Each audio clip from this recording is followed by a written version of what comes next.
Olá, tudo bem? Estamos voltando com o nosso bate-papo aqui pelo canal 38, Bate-Papo 38. Ficou um nome sugestivo, né? Por conta do processo eleitoral, também o programa acabou tendo aí alguns processos de alterações, de modificações, de apresentadores. Lá atrás era o Paulinho, agora é o Nilson. Nós já tivemos outros apresentadores e o programa eleitoral foi trazendo aí toda essa nova roupagem, este novo modelo de fazer esta conversa e de fato este bate-papo com você. E nós vamos aí até depois das eleições e depois lá na frente volta tudo normalmente. A legislação eleitoral acaba não mais trazendo este rigor no afastamento de apresentadores de programas e que são candidatos. E depois ele volta aqui, o Paulinho, volta o programa normalmente. E por enquanto nós vamos ficar aqui com o nosso Bate-Papo 38 até o final das eleições. E até lá, bastante conversa, bastante bate-papo realmente. Sempre lembrando que estamos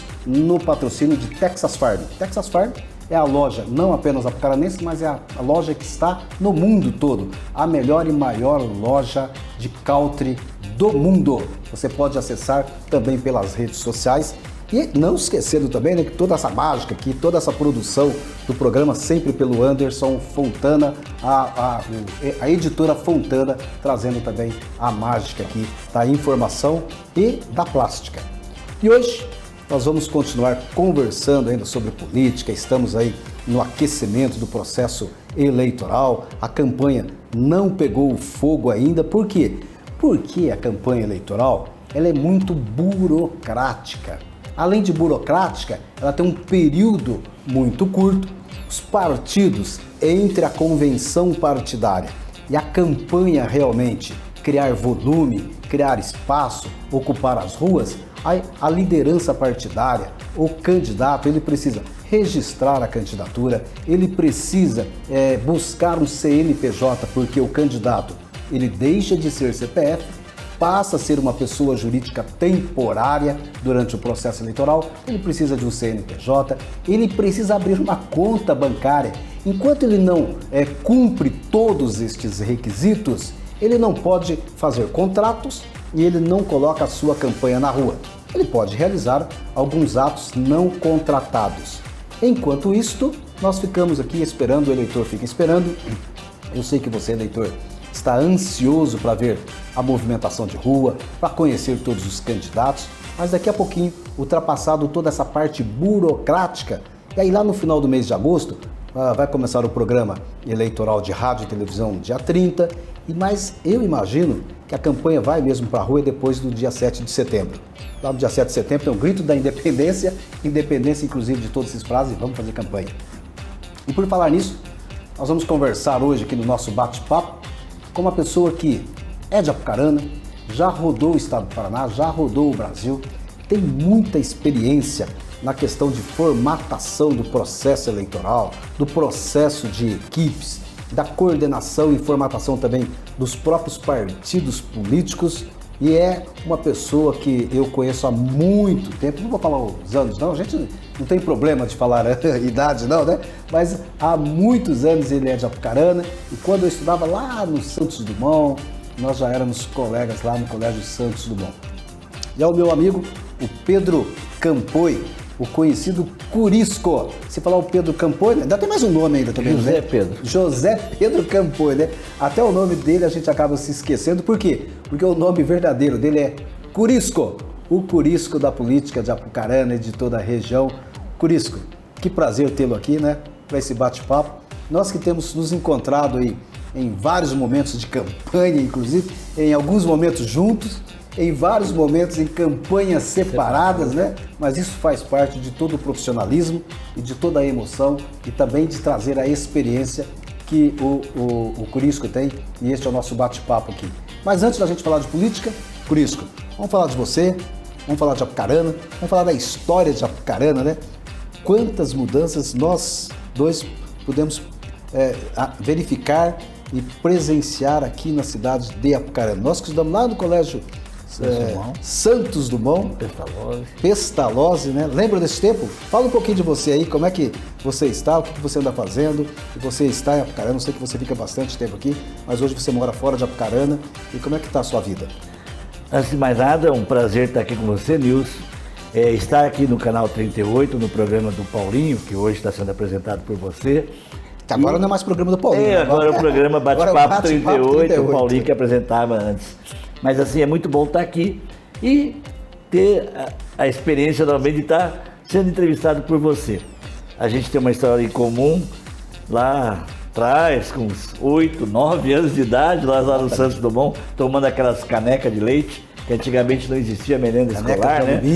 Canecas de plástico, alumínio, tomando aquele chocolate quente, né? Que o governo do estado dava. Arroz doce.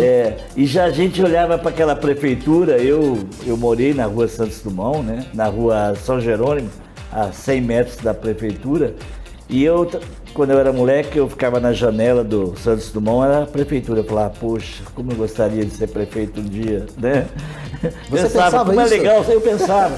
E a gente era obrigado, naquela época, quando vinha políticos, vinha o governador Ney Braga, né? Naquela época, a gente ganhava 2 bandeirinhas, uma de Apucarana, o Valmor Jabarina, prefeito, dava uma bandeirinha, uma de Apucarana e uma do Brasil, e ficava fazendo assim, com a madeirinha assim, e ficava lá na frente do colégio, eles pegavam os alunos do colégio, levavam correndo lá para receber as autoridades. E a gente sempre estava no meio. Exatamente. E eu falava, poxa, esse negócio de política é bom demais, né?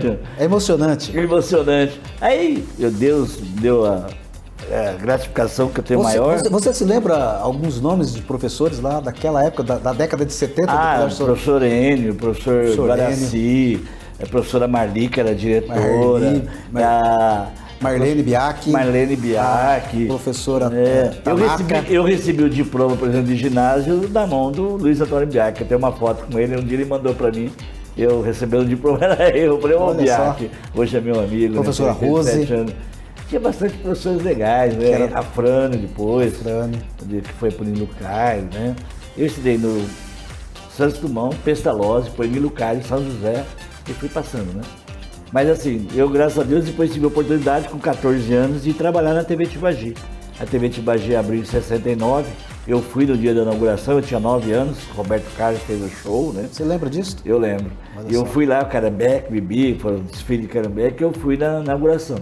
E eu tive a oportunidade, meu primo trabalhava lá, e ele me levou com 14 anos, eu comecei com office boy, e a televisão era Globo, Apucarana tinha esse privilégio, porque a Apucarana foi assim, para a universidade nós não demos muita sorte, a UEL ficou em Londrina e a UEM em Maringá. É verdade. Só que a Globo ficou em Apucarana, exatamente, porque é a cidade central, a cidade mais alta, para a Globo era mais fácil transmitir as imagens, né, porque saía mais fácil daqui para lá. E depois, em 1979, nós tivemos a infelicidade de uma briga política entre Canê e Paulo Pimentel, tiraram a Globo nossa, que a Globo o Paulo Pimentel era o dono da TV Tibagi, e levaram a Globo para Londrina e para Maringá, e nós ficamos aqui sem a programação da Globo. Ficamos sem a Globo. E daí veio o SBT do Silvio Santos, que ontem faleceu, essa semana faleceu. Ele que passou a programação do SBT aqui. Primeiro a Tupi, depois a SBT. E nós ficamos sem a Globo. Né? E isso a Apucarana perdeu muito. Porque a Apucarana, a TV Tibagi ia até Foz do Iguaçu, até o Paraguai. A gente ia jogar, eu lembro que eu ia jogar futebol de salão lá em Salto do Guairá.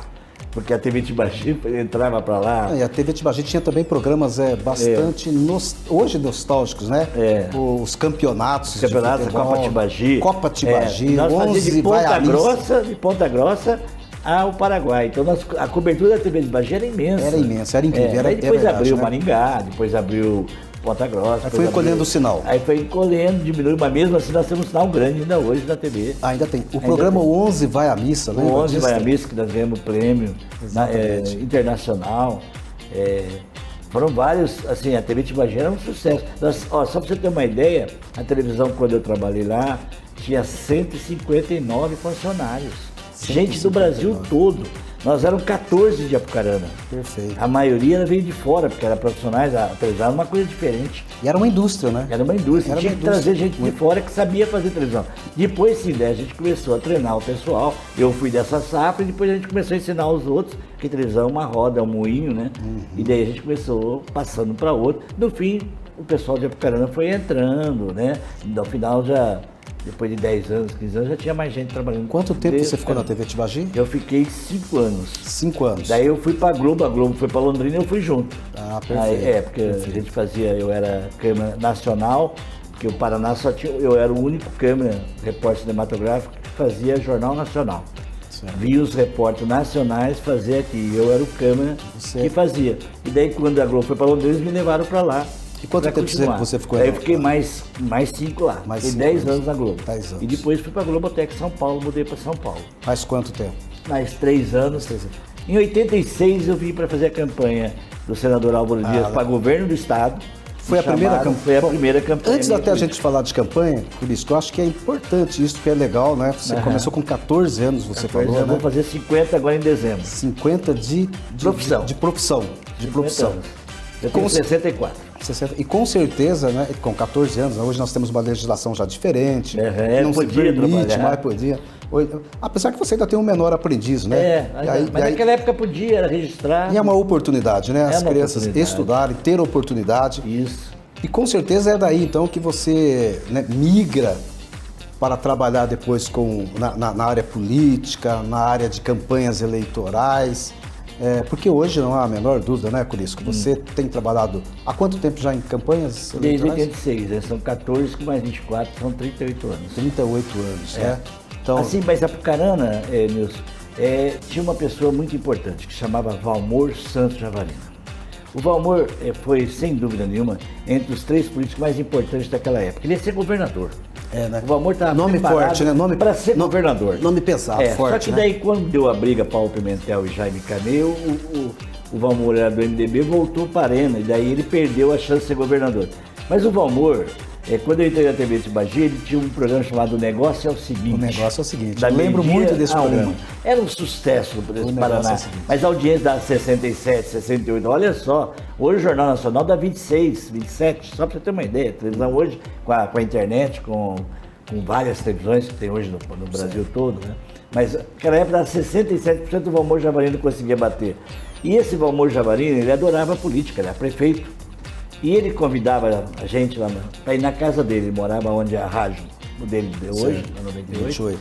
E lá ele tinha uma casa de madeira vermelha, pintada as matas juntas de branca. A casa dele era irreconhecível. Diferente já. Diferente. Já era diferenciado. E a gente ia lá, sentava na varanda, ele sentava no chão, e a gente ficava 8, 10, ele dava aula de política. E ele gostava, né? Eu tinha 15 anos. Porque o Valmor, ele tinha 2 formações, né? Acadêmicas. Advogado. Ele era dentista anteriormente, advogado, né? Depois advogado e foi um brilhante advogado. Brilhante. Depois até saiu da televisão e voltou para a advocacia. Voltou para a advocacia, foi prefeito. Foi vereador? Deputado federal. Não, foi vereador. Foi vereador.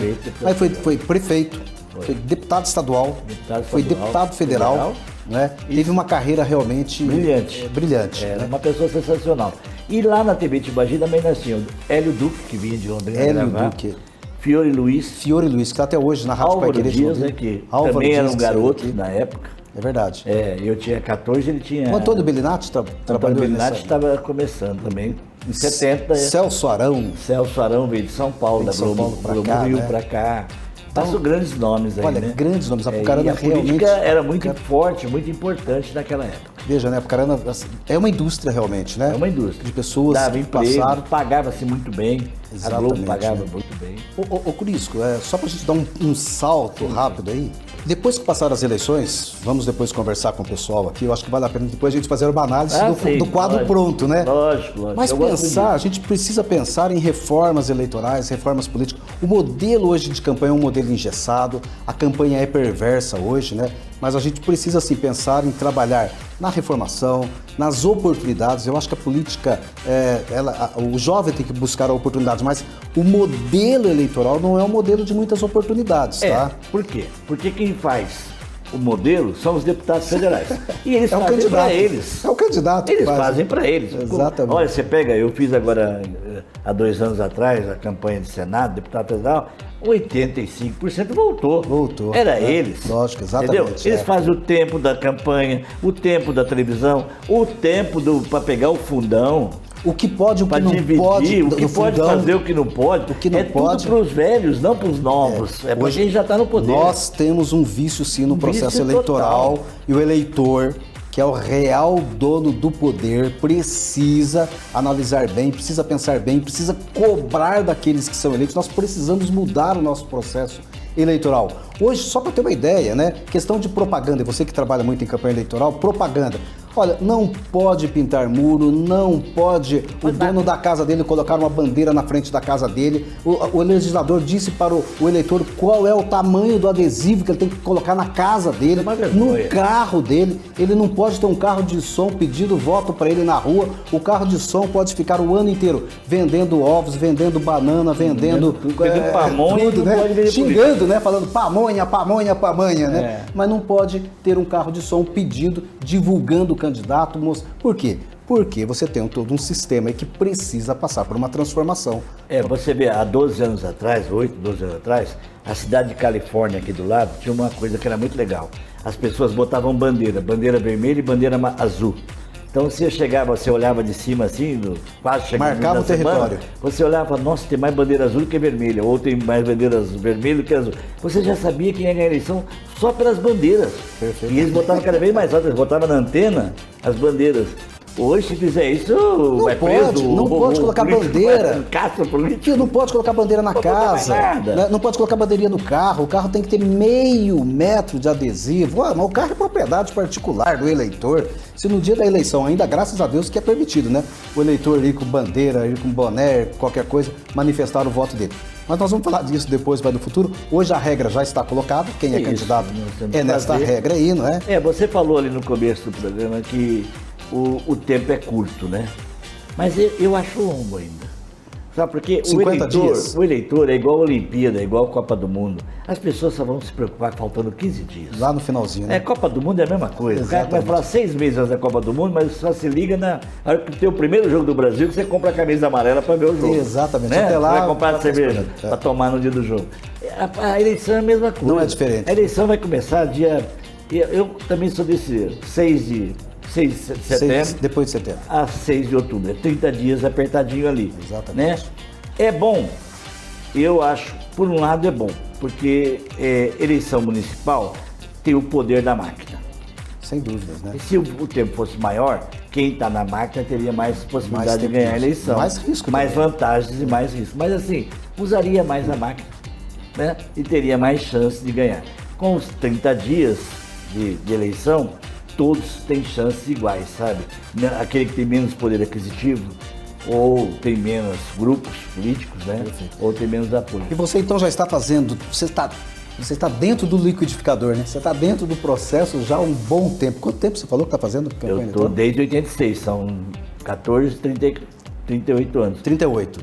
Eu já fiz 64 campanhas. 64 campanhas, né? Agora estou fazendo mais 2. Por isso, você sabe que a primeira campanha minha foi de 1992. Eu estou entrando este ano no ano 32. 32 anos fazendo campanha. E a história é igual a sua, né? Lá do passado, lembro das campanhas do Valmor, lembro das campanhas que vieram depois do Biac, do Mirão, né? Do Carlos, do Zé, do Padre, e assim foi. Do Beto, do João, e agora do... Carlos de novo, depois Beto, e agora o Júnior, né? Dei Júnior. Olha, do Valmor pra cá também, eu me lembro de todas as campanhas. 10 campanhas. E quantas mudanças nas campanhas em Curisco? Quantas mudanças? Mudou tudo, né? Mudou tudo as campanhas, né? Saíram os shows mistos, entraram as lives, os podcasts. Você já está fazendo isso, podcast, lives? Já, ou ainda tá não? fazendo tudo. Né? Está fazendo isso. Só que é assim, a gente faz porque é obrigado a fazer, porque todo mundo faz, né? Mas tem coisa que a gente sabe que não dá resultado. Perfeito. Eu ainda sou da mais antiga, eu acho que... Dica, qual que é a dica aí para quem é candidato vereador. aí, né? Dica, lá atenção, você que é candidato, vereador. né? Vereador. Casa por casa. Casa por casa. Casa por casa. Eu, se eu fosse vereador, eu começava 6 meses antes, eu ia X casa por dia, que eu tenho a possibilidade maior de ganhar os votos casa por casa. A televisão, o rádio vai servir para marcar teu nome e teu número. A pessoa vai estar em casa assim, nossa, o Curisco é candidato, o número dele é esse. A televisão e o rádio servem para isso, não para fazer, porque nós não temos tempo para o vereador nem para ganhar o voto, para ter argumento. O argumento vai ser dentro da casa da pessoa. Então é conversa, andar. Mas não é andar jogando papelzinho e tem que entrar dentro da casa da pessoa. Tá. Rede social, qual que vai ser o... Rede social hoje não vai dar 5%. Não vai, você acha que não vai dar 5%? Não, para vereador não vai dar 5%. Ó, impressionante, hein? Nós já conversamos aqui com vários profissionais. Porque vai sobrecarregar. Eu já estou comprando, a gente já está comprando, várias candidaturas já está comprando e a gente não consegue gastar. Certo. Vai chegar uma hora que você vai querer colocar R$100 no teu candidato, numa peça do teu candidato, e o Facebook, o Instagram não vão entregar. Certo. Então, e outra, nós, simples mortais eleitores, vai enjoar de ver, vai ter 50 candidatos por dia no teu telefone. Exatamente. Aí o que você vai fazer? Overdose, né? Overdose. E daí você não vai ter o efeito que você está esperando que vai ter. Tá, criatividade precisa de muita criatividade, portanto, né? Ele tem que andar, mas tem que ter equipe, tem que ter gente para... Tem que ter gente. Tem que ter uma estratégia para andar, né? Dividir por regiões, principalmente. Dividir por regiões, vai lá. Dividir por regiões. Por exemplo, na própria internet, hoje a gente divide por regiões. A gente faz materiais exclusivos para cada região da cidade. Você quer atingir um bairro, você vai fazer para lá. Ou a casa por casa também tem que dividir. Primeiro, as pessoas sempre fazem assim, o vereador tem que fazer uma lista dos amigos, de quem ele conhece, para ir atrás desses primeiro. Exatamente. Vamos garantir o que eu tenho. Se eu sou bom lá de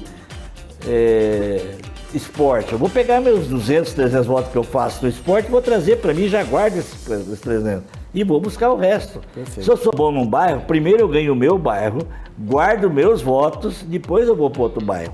Tem gente que vai direto para os outros bairros achando que vai ganhar lá e esquece do seu, do bairro seu, né? E perde ali.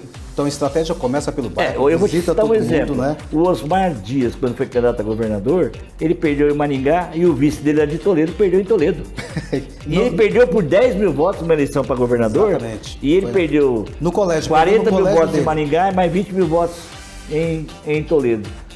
Nas duas cidades, se tivesse ganho ele e o vice, a eleição era Olha, dele. você que é candidato a vereador, né? Porque candidato a prefeito, o mais votado está eleito, é mais fácil, né? O candidato a vereador é uma eleição complicada, difícil, tem toda uma complexidade. Este ano, inclusive, os candidatos a vereadores vão passar por situação de novidade na contagem dos votos, na formação, ainda muito complicada ainda. Prefeito mais votado está eleito. Olha, vereador, tá a dica aqui do Curisco. Andar, caminhar, conversar e começar pelo seu bairro, comece pela sua casa, reduto, né? Pela sua casa. Pela sua família. Quem não avisou aí da família que é candidato, avisa aí hoje ainda, hein? Avisa aí que você é candidato, porque senão você pode ter problema aí no futuro, né? E você ainda acha que o candidato precisa ter muitas bandeiras, o candidato a vereador? Ou uma ou poucas bandeiras, ou nenhuma bandeira? Eu sou muito... eu acho que a primeira bandeira e única é pedir o voto. Pedir o voto. Eu sei que tem vereador que entra, fica meia hora com a pessoa, não pede o voto. Exatamente. Sabe, eu que trabalho com política, eu gravo 40, 50 vereadores, um ou dois pedem voto pra mim, e eu sou eleitor em Apucarana. Perfeito. Sabe, o cara podia falar, ô Curisco, não pede, Apucarana, né? Pede meu voto. Não, ninguém pede voto. Sim. Entra no estudo, tem 10 pessoas, não pediu pra nenhum dos 10. Aí eu fico olhando pro candidato e falo assim, poxa, ele já tá errado. Segunda regra importante, você que é candidato em Apucarana, Curisco, quantos candidatos a vereadores você acha 160. 160 candidatos a vereadores. Aprenda a pedir o voto, peça o voto. Tem gente que quer que você peça o voto, até porque o voto é a arma mais importante, não é nem uma arma, né? Mas é uma ferramenta, é a motivação que vai levar você ao mandato. E para você chegar ao mandato, você precisa de voto. Peça voto. Se você não aprendeu a pedir voto, treine na sua casa, sai na rua, não tenha vergonha de pedir voto. São 160 candidatos para quantos eleitores aqui? Nós temos 65 mil votos vai dar. Nós temos 95 mil eleitores, mas para vereador vai dar 67 mil votos tal, né? válidos. E aí nós vamos ter um quociente eleitoral, que é toda uma confusão. 6.500, né? Daí aí vai os mais votados, primeiro os partidos, depois, e vai dar um rolo. Nós só vamos saber mesmo 7h30 da tarde, da noite, no dia da eleição. A eleição de vereador, ela é diferente de prefeito.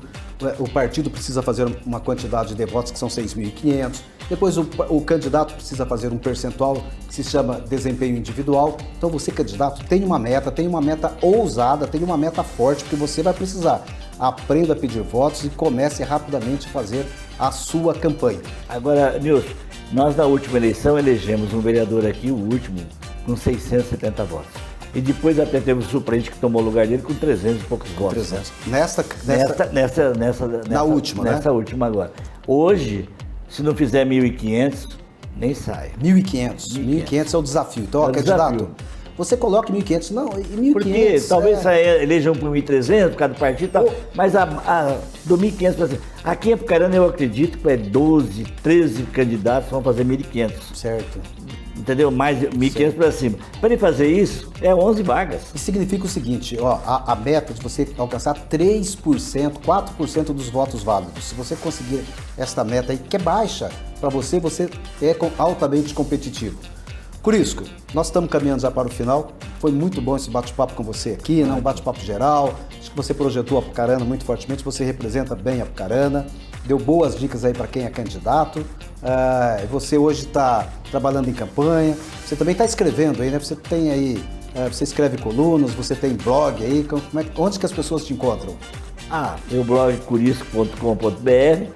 Eu estou fora agora do jornal porque eu achei melhor ficar os 45 dias fora para não ter problema de ajudar ou acharem que eu estou escrevendo para um ou outro porque eu estou trabalhando. Certo, então, como a gente trabalha na campanha... Tem muita confusão, né? Tem muita confusão, muita reclamação. Muita reclamação. O Curisco é ardido, porque eu acompanho ele lá de vez em quando, né? Ele dá umas cutucadas boas. Porque a coluna política, a gente que faz tudo, ou você faz... da provocação. Ou você faz uma coisa mais ardida ou não faz.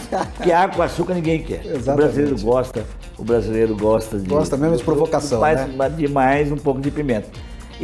E a política dá isso pra gente, né? Exatamente. A eleição de prefeito em Apucarana são 4 candidatos, o mais votado vai ser o eleito. Vai ser uma eleição aqui não tem muito apertada. Turno. Eu acredito, pela primeira vez, com 28 mil votos, nós vamos eleger o prefeito. Com 28 mil votos, o prefeito vai estar eleito. Candidatos então competitivos, né? São competitivos, vai ser uma eleição boa. Vamos acompanhar. E tomara que a eleição não tenha problema. É isso aí. Porque a gente sempre teve eleição de 2 e agora nós temos 4. Agora temos 4. 4 grupos diferentes, né? Exatamente. Então a gente não pode ter, eu peço a Deus, né? Eu que sou de Apucarana, eu fiz as últimas 8 campanhas, eu estou na minha 9ª aqui em Apucarana, para que não tenha confronto. Porque todos são amigos, porque acabou a eleição depois, vai pegar na mão. Exatamente. Eu, por exemplo, já trabalhei para todos os grupos. A vida continua. E a vida continua, depois daqui 4 anos está no outro grupo e assim por diante. Então as pessoas, quem tem que ter respeito, os políticos têm que ter respeito com os eleitores. Exatamente. Porque são eles que decidem. É isso aí. Tomara que os eleitores façam boas escolhas e os políticos aceitem os resultados. É isso, e aceite os resultados, concordo. Por isso, muito obrigado aí pela sua presença aqui, tá muito importante. Depois nós vamos voltar aí, tá chegando o nosso advogado ali também, nós vamos voltar depois do programa, depois do período eleitoral, fazer uma resenha, será um prazer. Uma análise. Se você que é eleitor, você analise todos os candidatos, você vai ter um tempo aí suficiente, procure aqueles que realmente têm compromisso, competência, que atendam o seu desejo e faça também a sua participação dentro do processo eleitoral. Nós vamos encerrar por aqui, você também me encontra lá no Instagram, no nilson.paulo.adv, e você sempre precisa ser lembrado, né, de que lá no final, quem manda é o eleitor. Nós voltaremos no outro programa, sempre com o patrocínio de Texas Farm, a melhor e a maior loja country de Apucarana e de toda a região. Um abraço e até mais.